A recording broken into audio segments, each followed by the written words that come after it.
Hi there and welcome. I'm so excited you guys are tuning in for the first part of our interview series, and I am thrilled to introduce Dr. Lily, who I actually met through CrossFit. She's the co-owner of the CrossFit gym that I go to, and she is an amazing sex therapist and has a really, really interesting story, and I thought she'd be a great fit for the women that I work with and the audience that I serve because body image issues is so tied in with intimacy and sexuality, and I think it's a really, really important conversation to have. So Dr. Lily, I'd love for you to introduce yourself and talk a little bit about the work that you do. Sure. Hi. So I'm Dr. Lily Zehner. I am a therapist who specializes in sex, intimacy, and relationships. I work with individuals, couples, and moresomes in reaching their fullest sexual and relational potential. I work out of my office in Denver, Colorado, and I love the work that I do.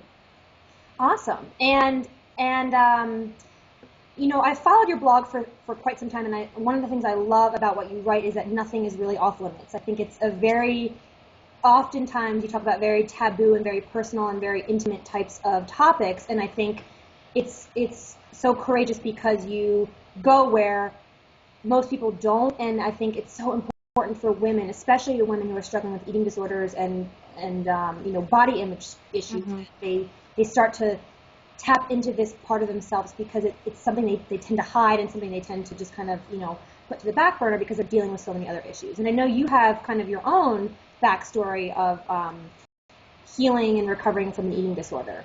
Yeah. So I'm glad that you enjoy my pieces. Sometimes they do feel a little more vulnerable than I anticipate, but so much of what's helped me in my own journey of healing from my eating disorder has been really sharing my story, because so much of my purpose of starving away my emotions and starving myself away was really to kind of pretend like I wasn't this person and I didn't have this story and that this wasn't my life. And so that's why I really thrive in sharing my story, because it's really what's helped me heal. So long story short, I grew up in a very chaotic, dysfunctional home. I lived between several cultures. My parents are deaf and I'm hearing.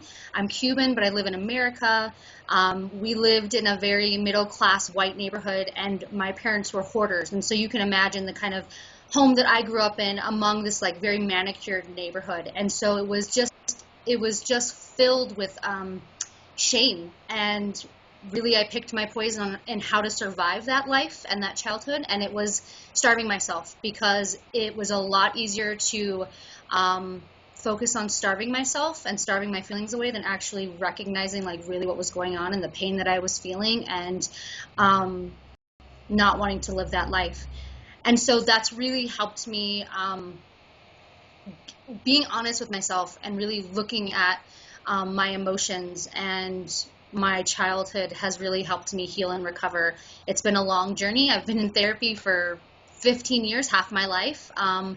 I have probably been in active recovery for the last, probably about 5 years now. And when I say active recovery, it just means that for me, I am very intentional and mindful every day, at every meal, that I choose to take care of myself. And that, at any moment when I'm struggling, I just ask myself the question, what do I need right now? And whatever it is I need right now in that moment, I give myself the permission to have that. So it might very well be a slice of, I don't know, cake.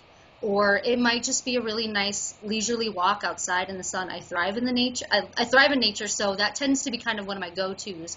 And sometimes it's just lighting my favorite candle and reading a book and just kind of relaxing into that. So I appreciate that you like how I write, because I think there's so much value in everyone sharing their story. We all have a story. We all have something to share. We all have something that can teach someone about our life, about life in general, and so that's why I choose to write in that way. I'm right now currently writing my memoir, and who knows if I'll ever publish it or not, but it's been really healing for me as well to really go back and relive and write down these experiences, the few experiences that I really remember. Growing up, repressing memories was a big way of survival for myself as well. So there's a lot of things I don't remember. But the things that I do remember, I do really remember, I've been starting to write down and kind of process as an adult, as a healthy adult. So that's been a really fascinating, lovely, and really brutal experience as well. Yeah. And I love that question that you said you ask yourself, what do I need right now? Because I think that's so often when you struggle with disordered eating, it's so confusing as to like, well, do I want food? Do I want to walk? Do I want a bath? And Yeah. I think as you keep asking yourself that over and Yeah. over and over, you start to come to the place where you do realize, I do want a piece of cake, or no, I actually don't want that. I want to go out for a walk, or Sure. something else that satisfies you. Yeah. How did your, as far as like your own sexual journey and the struggle with body image and being intimate with someone, and I know you do some of that in your work, how did you recover yourself as, someone who really struggled with your body into a place where you feel really comfortable and much more kind of acceptable to yourself Sure. in your own relationship? Sure. So it's an ongoing process. Not every day is that possible. There are some days where I really struggle with getting outside of the negative talk in my brain that is associated with my body. And so I'm extra gentle with myself. And so if those are days that I really can't find myself to really be in my body and connect with my body, to be intimate with myself or with my husband, then I give myself the permission to not. But it's been a very intentional journey. As you can imagine, like, especially growing up Cuban in an American culture and being in a home where there was this kind, it was very patriarch focus. So, females were not supposed to have a say. They weren't supposed to have a sexuality. They kind of were just there for men. And so it was really confusing for me because as a teen, as most of us experience, I had all these hormones and it was kind of confusing because I wasn't supposed to be sexual and I wasn't supposed to touch myself or touch others because sex was the devil and sex was dirty and all these different things. And so it was really confusing for me for a very long time. And anytime I would have sex with my boyfriend at the time, I had a long-term boyfriend, I struggled with feeling really guilty afterwards. Anytime that I would orgasm, I would be just completely overcome with guilt. And so there were certain times that I would just avoid orgasm, where I would force myself to not go there, which meant disconnecting from my body in sex, which was really unfortunate because sex should be a beautiful, pleasurable thing, and there were times where I just wouldn't let myself have that. So part of getting to where I'm at today versus where I was as a teen and even, several years ago is that I've gotten to this place where I really believe that I get to have whatever sexuality I want. So if I want to be really sexual, that's fantastic. And if I don't, that's okay too. So really being able to own my sexuality has been a big piece because that caused me so much confusion, which caused a lot of avoidance of really connecting with my body when I was physically intimate with myself or with others. And in fact, I wasn't intimate with myself for up until I was 27 because I was so worried about, I couldn't get over this thought of like, someone's going to walk in and they're going to shame me for wanting to, experience self-pleasure. So it's really been about just talking myself through it and giving myself permission. And I think oftentimes that can be the biggest piece for people, is to give themselves permission to have whatever sexuality they want or none at all, whatever that looks like for them. That's okay in that moment, in that day, in that week, in that year. It's okay. Also understanding that it's really hard to escape body image because we have sex with our bodies, right? So we can't, so much of this work is about looking at body image and healing body image that might be tattered from, our own abuse towards our bodies or from abuse from our family or from partners. So recognizing that, okay, this is something we have to look at because I have sex with my body in my body. And so how can I connect with myself? And I think number one is self-care. So certainly you're not going to be able to experience pleasure and really be able to go there until you're taking care of yourself. And so that means that you are eating regularly, that you are getting enough sleep, that you're drinking enough water, that you're connecting with other people. You've got to be able to be at a place where you're taking care of yourself before you can really dive into being intimate with other people. Start with being intimate with yourself. Explore self-pleasure. And that can look however you want it to look. It could be, and when I refer to self-pleasure, you can also hear the word masturbation. I just don't really like that word because I think self-pleasure is more fitting. I think language is really important. And so when I talk about masturbation, I say self-pleasure because ultimately that's what we're doing, right? We're trying to please ourselves. So that can look however we want it to look. Whatever is pleasing to you, whatever brings you pleasure, do more of that. Take the time to really connect with yourself on a sexual level. Like, take a really long hot bath and, indulge yourself in really nice, long moments of lathering yourself up with lotion and putting on your favorite perfume and maybe putting on some lingerie or whatever it is that kind of gets you feeling sexy and confident, and then exploring your body by yourself. Because once you can really get to know what you need yourself, it's really helpful because then you can communicate that with partners and you can come from a place of confidence of knowing what it is you like and want and don't want, and then being able to share that with a partner. Also, finding a way to connect with yourself in the mirror. The mirror can be an awful scary place. I know it still can be for me as well. So a tidbit that's been helpful for me that's also been really helpful to other folks is if you can't find something positive, I'd rather you not focus on the negative, but find something neutral. So, okay, maybe you look in the mirror and you're really struggling and today's not something you can find anything positive. Like you can't even say you like your skin, or you can't say you like your nails, or whatever it is that you could typically say you like or can find or see in a positive light, then find something neutral. So today you look in the mirror and you say, my hair's brown.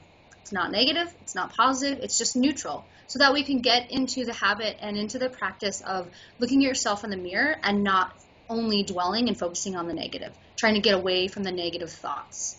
I love that because I think it's when you have sometimes the jump from being so negative all the time into loving, accepting, and being like, Sure. I love my body is so big. Uh-huh. That's so important to have something where you can bridge that gap of like, I can't just wake up and be like, I love myself in the mirror because you haven't done that for years. And so Sure. that neutral place I think is great, a great tip. Yeah, and I really like to encourage folks, like when they're starting this journey and they're trying to get to a better place, whatever that looks like for them, is being authentic and being human. So on the days that you're really struggling, you don't have to pretend like you love that body that day. That's okay. Like you can say, like, today I'm really struggling. That's okay. There's nothing wrong with that. That's where you're at in that moment, in that day. I think the more that we can be authentic and human, the easier life can be. I know for me, it's been huge. I've strived for perfection for so long. And oh my gosh, what a relief it has been for me to be able to say, well, I'm not perfect and I kind of think perfection is boring and it's certainly unattainable. Like I've already slipped on some words already today and it's like, that's just what happens. I do that when I normally talk to people. So of course it's going to happen when I'm being recorded on Skype, right? During the interview. So the more that you can allow yourself to be human and authentic, the better. Life is a much more beautiful, gentle place when you can recognize that perfection is really not ideal. Yeah, I'm trying to think of, here's another really helpful tidbit.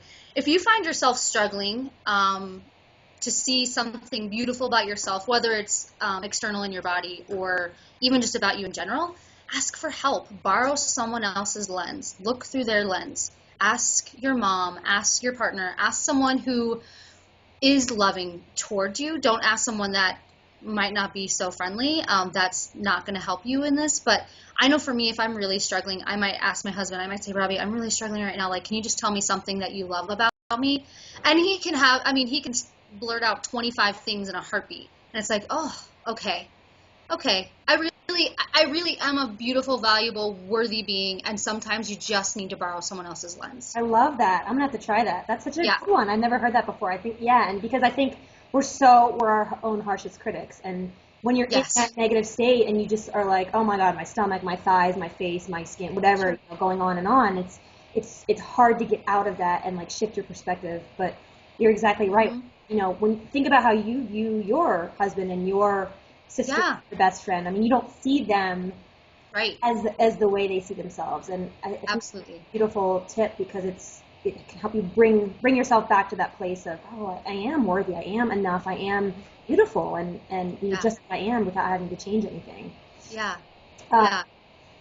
And so a lot of the women I work with have, fears around the changes in their body and like being intimate when their body's not perfect, and getting involved in a sexual relationship when with having sex with the lights on, or all those things that when you don't like your own body, it becomes so much harder to share it with someone else. And do you have any, from your own experience, or just about how to kind of take that first step of moving out of that, like, and I don't know if it's a perfectionism thing or more, self-criticism, but moving more into acceptance of your journey in the sexual realm recovery? Yeah. So I think what could be helpful is not taking a giant leap, taking little steps. So say having sex, being intimate in any way, even if it's just being naked in the room with someone, with the lights on, if that's really jarring for you, start with maybe with just candlelights or with soft lamps, and gradually build up, adding more light, so that you can get a sense of what it's like, what the experience is like for you and your partner, and going from there and making adjustments. Because sometimes it's just too much. And if it is too much, then we're going to be in our head and not in our body, and that's going to take away from our experience. So I think taking baby steps is really helpful. Being honest with your partner is really helpful as well, because they're probably going to be likely to say, okay, so how can I help you in this, or what can we do? Because they wouldn't be there if they didn't want to. I often hear like, well, gosh, I get so worried because what if I get naked and they're horrified and they go running away? And I always say, well, listen, like, they wouldn't be there if they didn't want to be there, right? They wouldn't be there if they didn't want to be there. And if they do go running, that just saved you a whole lot of time and energy and effort, because they certainly don't deserve to be with you. Because if they are going to go running because you took your clothes off, well, then they shouldn't be there anyways. Yes.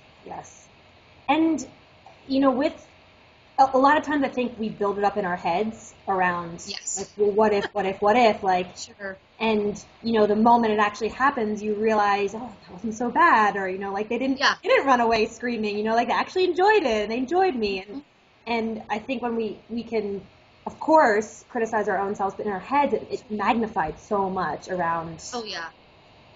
So. Yeah, we can make it into something so much bigger and uglier than it ever would probably be.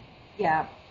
And before we kind of close, I just wanted to ask you if you had any kind of other thoughts on cultivating that intimate relationship with yourself, with others, as you navigate the body image struggles.